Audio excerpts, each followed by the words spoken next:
Untuk itu langsung saja kepada beliau Ibu Siti Suriah SAG MSI, waktu dan tempat dipersilakan. Assalamualaikum warahmatullahi wabarakatuh. Waalaikumsalam. Siapa kita? Siapa kita? Siapa kita? Madrasah Kementerian Agama Jaya. Ya, tepuk tangannya dulu. Ya, semangat. Ya, baik. Bismillah, alhamdulillah, la haula wala quwata illa billah, amma ba'du. Yang senantiasa saya hormati, saya taklimi, saya nantikan petunjuk serta nasihatnya Bapak pengawas yang Bapak Sohen Al-Hakim, yes, dan Pak rekan saya Pak Umar, Pak Tony, ya. Teman-teman yang saya cintai, simpatika, saya tidak akan menerangkan dari awal apa itu simpatika, kemudian bagaimana sejarahnya, bagaimana kemudian perkembangannya sampai hari ini, ya. Sejarah, histori. Sejak kapan simpatika lahir? Tahun 2015 teman-teman ya. Simpatika kita memulai menggunakan aplikasi itu di 2015. Dengan sebelumnya kita mengenal ada aplikasi Padamu Negeri, ya, Padamu Negeri. Padamu Negeri oleh Kementerian Pendidikan, itu miliknya Kementerian Pendidikan, tapi kemudian di-cut off, ya, diputus sama Kementerian Pendidikan, di mana kemudian mereka beralih dengan menggunakan Dapodik. Nah, aplikasi Padamu Negeri ini kemudian diambil sama Kementerian Agama, dibeli sama Kementerian Agama, sehingga sampai dengan hari ini dirubahlah namanya menjadi Simpatika. Ya, dengan saya menyampaikan ini, saya ingin mengatakan bahwa semua guru di bawah naungan Kementerian Pendidikan Nasional sampai dengan hari ini datanya masih ada di Simpatika. Datanya masih ada di Padamu Negeri, dengan catatan yang bersangkutan bisa mengakses akunnya, artinya dia masih ingat username dan passwordnya, dia masih bisa hidup di situ. Ini kunci ya, bahwasanya semua guru di lingkungan Kemendiknas maupun Kementerian Agama ini masih ada datanya semua di Simpatika dan di Padamu Negeri, karena itu satu. Database-nya masih belum dihapus, database yang lalu masih ada datanya di situ.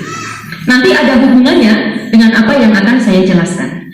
Teman-teman semuanya, saya akan mulai secara induktif. Saya akan katakan mulai tanggal 2 September besok. Tanggal 2 September besok, ini informasi terpenting ya. Tanggal 2 September besok, teman-teman semuanya sudah bisa mencetak SKAP PT. SKAP PT apa? SKAP PT itu SKAP PT, surat keputusan analisa kelayakan penerima tunjangan. Padahal itu penting banget. Namanya surat keputusan. Jika itu sudah terbit, maka konsekuensi yang harus kemudian dilakukan pemerintah dalam hal ini adalah membayar sebesar angka yang tertera di dalam SKAP PT tersebut. Jadi kalau kita bicara SKAP PT, langsung kita akan berpikir tentang tunjangan, perkeluntingan ya, perkeluntingan. Ya, itu kalau kita berpikir SKAP PT. Nah, sebelum SKAP PT terbit, apa yang teman-teman lakukan? Absen, ya. Kemudian, ya, S20. Jadi sebelum SKAP PT kita harus menyelesaikan S25, di mana S25 itu sebagai modal untuk mengajukan SKP dan SKPK. Dua hal, kehadiran, absensi tadi, dan yang kedua SKPK yang berbunyi layak. Itulah yang mengantarkan SKAP PT bisa dicetak, yang bisa mengantarkan SKAP PT menjadi hijau. Baik, tadi untuk mengantarkan SKAP PT kita membutuhkan SKBK, SKMP, dan S25. Teman-teman semuanya, sebagai seorang operator, teman-teman punya tanggung jawab, punya kewajiban agar semua proses itu bisa terlaksana. Namun, tidak kemudian semuanya itu dilakukan oleh operator. Bisa dipahami ya? Di Simpatika ini aplikasi aplikasi berbasis individu, berbeda dengan EMIS. Kalau EMIS aplikasi berbasis lembaga. Kalau Simpatika ini aplikasi berbasis individu, berbasis perseorangan, di mana seseorang itu memegang akun masing-masing. Berapa akun Simpatika di Kabupaten Cilacap? 4.700-an. Karena ada angka segitu PPK yang ada di Cilacap, 4.700. Berapa ada akun lembaga yang ada di Cilacap? Sekitar 470. Karena itulah jumlah madrasah dari RA hingga MA yang ada di Cilacap. Ya, karena Simpatika ini berbasis individu, ya, maka ada pembagian tugas tanggung jawab mana yang harus dilakukan oleh guru, mana yang harus dilakukan oleh operator, mana yang harus dilakukan oleh kepala madrasah, mana yang menjadi bagian daripada admin kabupaten, mana yang menjadi bagian dari admin kanwil, dan mana yang menjadi bagian dari admin pusat. Ini harus dipahami. Tidak kemudian pada level bawah guru tidak memahami itu, namun semuanya kemudian dikerjakan oleh operator.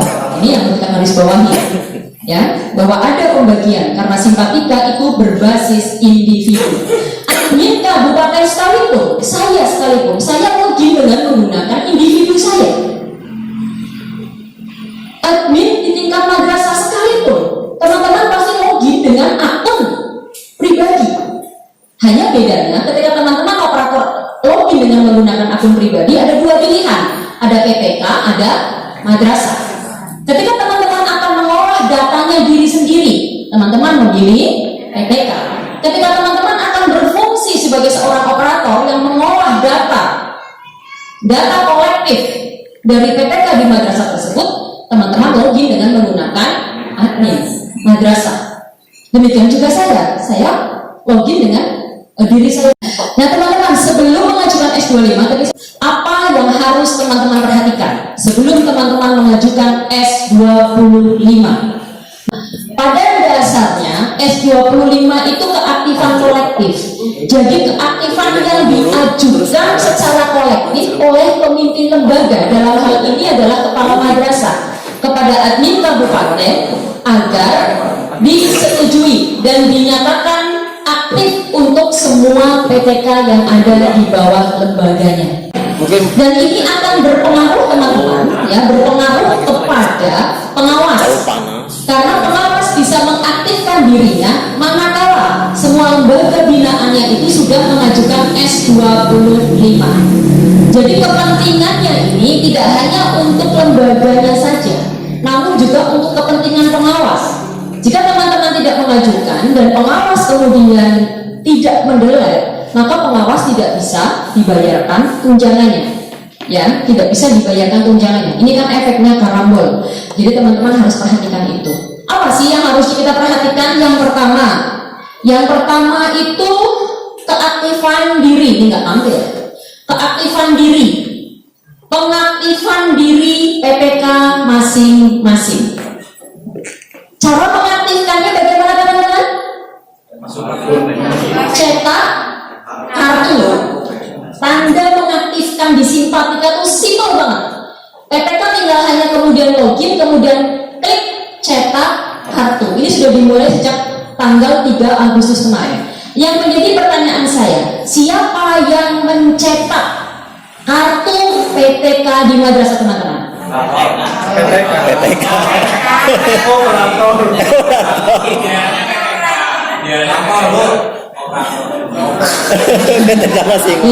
Pertanyaannya saya buka.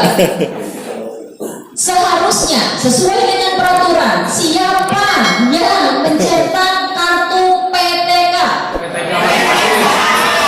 PTK yang bersangkutan. Pertanyaan saya kedua, pada kenyataannya siapa yang mencetak kartu PTK?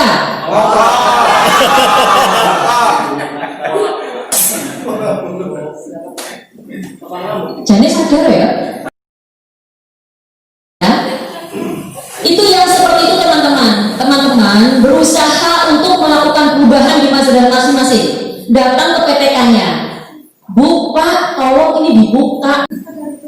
Kalau saya tanya ke Bapak Ibu guru, Kenapa kalau yang datang ke kantor itu kan mau konsultasi, pasti pertanyaan saya pertama, bapak atau ibu ini membuka simpatikanya sendiri sama operator? Sama operator. Kenapa? Jawabannya apa teman-teman? Coba tebak jawabannya apa? Hah? Begini jawabannya, operatornya nggak mau ngasih username sama password. Itu jawabannya, lagi menyampaikan jawaban terbanyak itu jawabannya gitu. Bisa jadi tidak paham username itu apa, Bu? Gitu jawabnya, saya bukan dikasih tahu. Ibu tahu username-nya nggak dikasih tahu sama operator. Itu jawaban terbanyak yang saya dengar ketika mereka saya tanya. Bahkan dalam sebuah forum di mana forumnya itu buruk, saya tanya, jawabannya begitu. Oh, itu menyudutkan itu. Iya. Sekarang saya tanya kepada operator, kenapa teman-teman mengerjakan semua akunnya guru tanpa kemudian membuat guru itu bisa buka dewek. Jawabannya apa? Sudah dikasih tahu tapi didiamkan saja. Nah, ini jawaban seperti ini pun saya dengar banyak dari para operator. Setelah diselesaikan, sehingga guru itu ya memiliki pemikiran yang terbarukan, memiliki update pemikiran bahwasanya memandang simpatika itu menjadi penting. Yang kedua, ini teman-teman, registrasi PPK baru. Ya, registrasi PPK baru. Teman-teman semuanya, terkait dengan registrasi PPK baru, ini sangat mungkin terjadi apalagi di awal tahun pelajaran. Ada beberapa hal yang harus teman-teman perhatikan sebelum menerima seseorang itu menjadi PPK. Yang pertama, kualifikasi pendidikannya. Ya, kualifikasi pendidikannya. Undang-Undang Guru dan Dosen Nomor 48 2005 sudah sangat telat menyampaikan bahwa seorang guru itu minimal berkualifikasi pendidikan S1 /D4. Dengan demikian, jika ada PPK baru kok belum memiliki ijazah S1, apa yang harus teman-teman lakukan? Kuliah. Mempertimbangkannya. Ini kan kita sudah berjalan nih, undang-undang guru dan dosen sudah 15 tahun diundangkan. Sudah 15 tahun diundangkan. Kok teman-teman masih menerima kualifikasi pendidikan SMA untuk mengajar? Ini yang namanya kemunduran. Kecuali setahun. Kalau sebagai guru sudah tidak ada kata kompromi untuk calon pengajar yang berkualifikasi pendidikan di bawah D4. Catatan besar, jangan menerima guru dengan kualifikasi SMA. Kedua, teman-teman sesuaikan antara ijazah yang dibawa oleh pelamar dengan formasi yang dibutuhkan. Karena apa? Linearitas yang sekarang ini berlaku tidak hanya linearitas antara sertifikat pendidik dan mata pelajaran yang diajarkan. Dulu kan cuma dua hal. Seorang yang ijazahnya SAG bisa ikut PLPB bahasa Indonesia, kemudian mengajar bahasa Indonesia. Itu dulu. Sekarang udah bisa. Linearitasnya antara ijazah, kemudian mata pelajaran yang diajarkan, dan kemudian juga dengan sertifikat pendidik yang dimiliki. S1 PAI, maka dia harus mengajar mata pelajaran yang tergabung di dalam rumpun PAI. Dan kemudian dia memiliki sertifikat pendidik mata pelajaran yang tergabung dalam rumpun PAI. Caranya, seorang yang berijazah SH, apa dia bisa mengajar? Mengajar bisa, tapi tidak ini. Pintar. Seorang yang berijazah sarjana hukum. Teman-teman baca dong, tabel linearitas saya punya, nanti saya tunjukkan.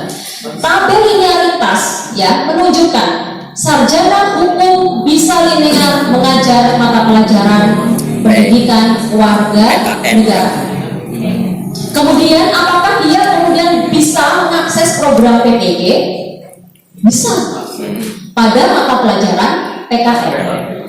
Nanti jika dia sudah memiliki sertifikat pendidik PKN, apakah layak? Layak. Seorang sarjana ekonomi, ilmu murninya ekonomi, apakah dia bisa menjadi seorang pendidik? Bisa. Bisa. Dia linear mengajar mata pelajaran IPS, ekonomi, geografi, sosiologi, ya, rukun-rukun ilmu sosial. Tapi tidak bisa menjadi guru kelas RA atau guru kelas MI atau guru PAI. Tidak bisa. Itu ada tabelnya. Boleh nanti diakses ya. Nanti saya minta teman-teman korporasi untuk mengunggah di Drive biar di download sendiri-sendiri. Nanti kalau sudah selesai nih putaran sosialisasi.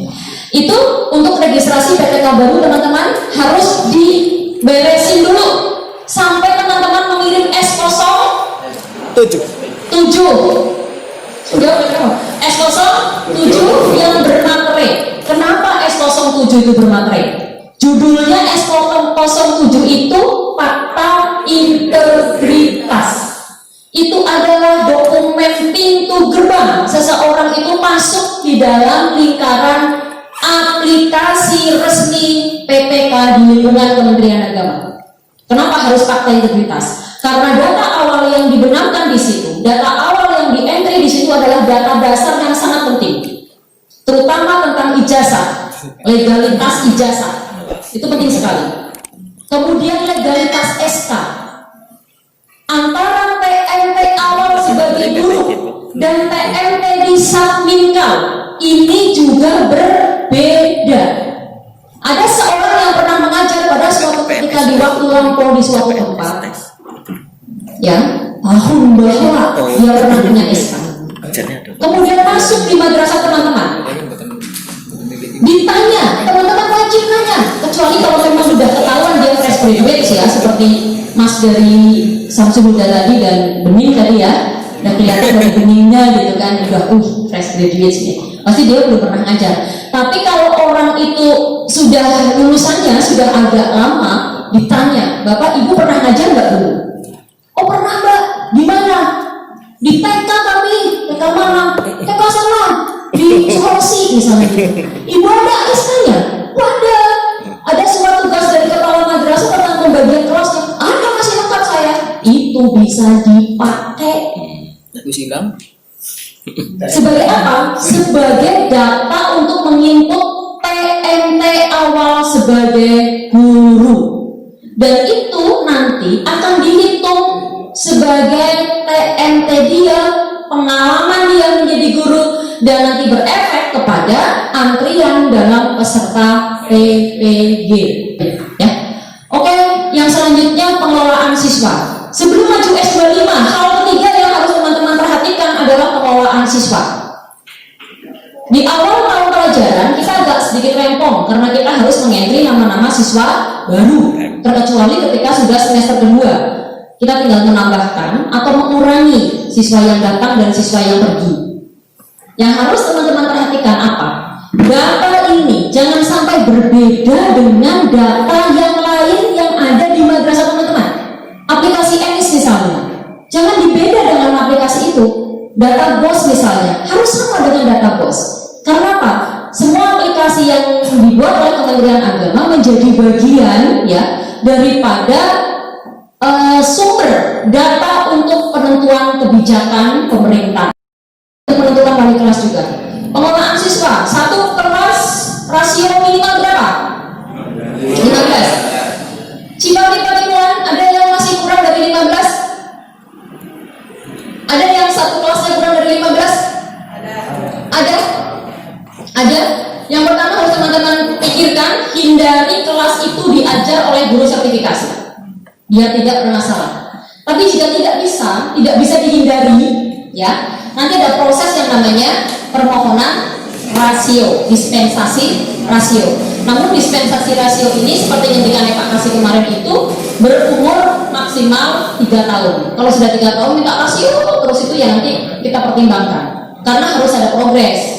Ini di mana nih kurang siswanya? Apakah kita kurang promo? Apa kita kurang menarik? Apa kita kurang cantik?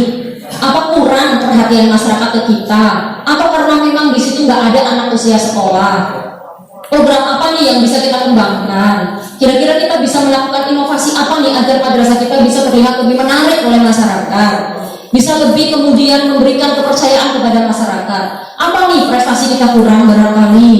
Atau apa nih? Oh ternyata kita kurang dalam memberikan proses pembelajarannya kurang mantap, medianya kurang, sarana prasarananya kurang, dan sebagainya. Lakukan analisa diri sendiri, evaluasi diri madrasah masing-masing, kemudian lakukan. Oke, selanjutnya adalah mutasi madrasah. Untuk mutasi seorang kepala, apa yang harus dilakukan? Angkat dulu kepala baru di madrasah asal. Jika belum diangkat kepala baru, dia gak bakalan bisa pergi. Namanya kepala lunga.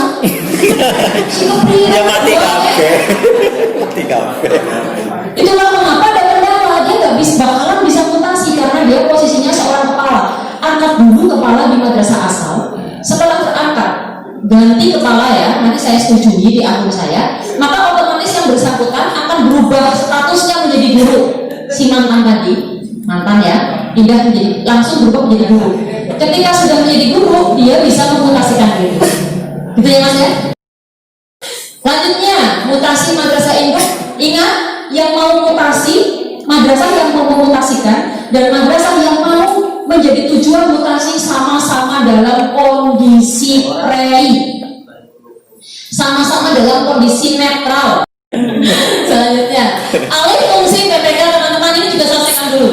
Saya yakin tahun ini ada yang sudah memperoleh ijazah S1, yang tadinya staf siap untuk menjadi guru. Apa yang harus teman-teman lakukan ketika ada guru yang sudah memperoleh ijazah S1 yang tadinya staf? Lakukan alih fungsi PTK dari staf menuju guru. Syaratnya apa? Ya harus bisa menunjukkan scan asli ijazahnya. Selain alih fungsi staf menjadi guru atau guru menjadi staf, juga alih fungsi non PNS menjadi PNS. Ketika seorang non PNS sudah mendapatkan SK PNS, atau seorang yang tadinya guru honorer, dia mendapatkan SK CPNS, itu lakukan alih fungsi. Ini beresin dulu sebelum maju S25. Selanjutnya nomor 6, madrasah non induk. Madrasah non induk. MA Nurul Huda mana? Oh belum ya? Nurul Huda itu mana? Duduk di Timuan. Timuan mana? Mana? Pak Timuan. Ya Pak. Ada PPK 1 yang lintas ya? Lintas madrasah ya Pak? Bahkan lintas kabupaten ya Pak? Lintas provinsi malah ke Kali Pucang ya. Nah ini sebelum maju S25 ini diberesin dulu Pak, S28-nya. S28 dan sekaligus minta rekomendasi kepala kantor izin bahwa yang bersangkutan itu mengajar di 2 tempat. Sebetulnya riskan ini, kondisi orang seperti ini riskan. Dia di madrasah mana jam keberapa, madrasah di sini jam keberapa, hari apa dan seterusnya. Karena itu nanti rawan dia pergi kemana di antara sela-sela jamnya itu. Padahal kita ada kewajiban 37,5 jam per pekan yang harus ditepati, ditaati dan dipenuhi oleh kita semuanya. Ini sebenarnya rawan. Tapi dibolehkan oleh Simpatika. Juknis TPG 2020 juga membolehkan seorang yang tidak memenuhi jam tatap muka atau JTM di submintalnya, dia boleh menambah JTM di madrasah tambahannya. Berapa JTM minimal yang harus dia miliki di submintal? Minimal dia mengajar 6 jam tatap muka di submintalnya. 6. Kalau dia hanya mengajar 5 jam, apakah dia boleh menambah jam di luar? Tidak boleh. Ketika dia 5 jam ditambah dengan waktu misalnya menjadi 17, boleh nggak? Enggak, karena 6 itu hitungan JTM. Namun untuk madrasah submintalnya dia harus lebih banyak mendedikasikan pikiran, mendedikasikan kemampuannya di submintal. Aja dari submintal jadi terminal, salah. Namanya juga satuan administrasi pantau. Ya, istri pertama itu harus dapat jatahnya lebih banyak daripada istri kedua kan gitu. Ya kan diibaratkan gitu. Makanya iya karena kurang jatah rumah. Enggak deh, ini ya madrasah induk selesaikan dulu S28-nya sampai saya setujui, baru maju S25. 7. Non-aktif PPK dan izin belajar. Teman-teman, untuk non-aktif saya garis bawahi sekali. Ketika teman-teman mau menonaktif menonaktifkan PTK, dia harus punya alasan kuat bahwa dia minta nonaktif. Ya, dan ketika seorang PTK dinonaktifkan oleh yayasan, bisa nggak begitu? Bisa nggak? Dia tidak minta nonaktif, tapi dia dinonaktifkan oleh yayasan. Bisa. Bisa, karena bisa jadi dia tidak memenuhi peraturan internal yayasan tersebut. Maka timbul SK pemutusan hubungan kerja.